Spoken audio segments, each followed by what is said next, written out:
ఇప్పుడు ఆకాశంలో నువ్వు చుక్క చూపి తర్వాత ఆమె నీకు చుక్కలు చూపిస్తుంది. బాయ్, నమస్తే అందరికి. ఇక పెళ్లి ముచ్చట మా స్టైల్లో మా అవుట్ఫిట్ తోని మేము మంచి రాయల్టీ ఎంట్రీ ఇచ్చినాం.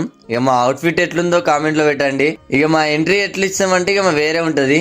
ఇక గ్యాంగ్ ముచ్చట దోసుగల ముచ్చట ఎట్లుంటుందో తెలిసిన ముచ్చట నేను మీకు ఓ లేడీ వేస్తాడు, ఓడు తొందర పోతాడు, ఇక అంతా వేరే ఉంటది. ఇక బ్యాచ్ లో మల్టీ టాలెంటెడ్లు అయితే చాలా మంది ఉంటారు. ఓడు తాగుదామంటాడు, ఓడు తిందామంటాడు, ఓడు తిరుగుదామంటాడు. ఇలా అయితే మా గ్యాంగ్ లో ఉన్నారు. మీ గ్యాంగ్ లో ఉంటే కామెంట్ లో పెట్టండి. ఆ టీమ్ లో కూడా ఒక పెళ్లి అవుతుంది. మా ఫస్ట్ పెళ్లి ఇదే మా టీంలో. ఇక వాడే నంది యాదవ్. ఇక వీని మ్యారేజ్ ఇక అంగరంగ వైభవంగా అయ్యింది. స్టేజ్ మీద పెళ్లి చూస్తుంటే మాకే కళ్ళ నుంచి నీళ్ళు వచ్చాయి. ఎందుకంటే వాడు రేపటి నుండి మమ్మల్ని కలుస్తాడో కలవడో, వాని షెడ్యూల్ వానుకుంటుందేమో అని. ఇక పెళ్లి కొడుకు పెళ్లి కూతురు 7 అడుగులు వేసారు. ఇక మా పంతులు ముచ్చట్లు చెప్తుంటూ అరుంధతి నక్షత్రం కూడా చూపించిండు. ఇక పెళ్లిలో దోస్తుగాళ్ళు అందరూ మంచిగా వచ్చినాం, చిల్ అయినాం, ఎంజాయ్ చేసినాం. ఇక పెళ్లి చేసుకుంటే ఎట్లుంటుందో తెలుసు కదా.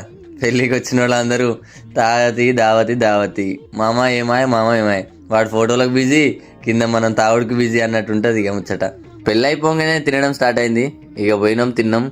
ఇక మావాడు నల్లిబొక్కిరా అంటే అమ్మో, నాకు బలగం సినిమా గుర్తొచ్చి వెంటనే వానికి నల్లిబొక్కి ఇచ్చేసా. ఇక మా అవుట్ఫిట్ మా డ్రెస్ కోడ్ ని చూసి మాకు 2 గంటలు ఎక్కువనే వేసిరు మటను. ఫైనల్ గా చేయిలుపుకుంటూ వెళ్తే ఏముంటది, పెళ్ళి అన్నప్పుడు దానికో మెమరీ ఉండాలి, దానికో గిఫ్ట్ ఉండాలి అంటూ ఇక మేము మెమరీ లాగా మాకు వచ్చిన ఐడియాతోని మేము ఒక 10 తులాల వెండి పెట్టినాం. ఇక వాని ఎక్స్ప్రెషన్ చూస్తే ఇక మాకు కూడా హ్యాపీ అనిపించింది, సాటిస్ఫైడ్. సో ఫైనల్ గా ఇక బ్రాస్లెట్ ఆమెతో వీనికి తొడిగించి ఇక పట్ట గొలుసులు ఆమెకు తొడిగించాం. అంతో సీన్ క్రియేట్ చేయించాం. ఇక పెళ్లి అయిపోగానే ప్యాకప్ చేసి ఇంటికి వెళ్తున్నాం. ఇక ఇంటికి వెళ్తున్న మధ్యలో ఖాళీ చేతులతో ఏం వెళ్తాం. ఇక అలా టెంపుల్కి వెళ్ళి సర్కేసుకొని ఇంటికి వెళ్ళిపోయాం.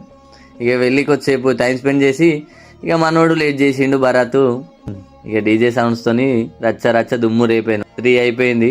ఇక తర్వాత వాడిని పంపేసినాం. 3 o'clock బాయ్ రా అని చెప్పేసి ఇక వాడిని ఇంట్లోకి పంపించాం. ఇక మేము కూడా ప్యాకప్ అయిపోయాం. ఎంజాయ్ మాత్రం గట్టే చేసినాం. ఇక సక్సెస్ఫుల్గా మా నందిగాని పెళ్లి మాత్రం కంప్లీట్ చేసినాం.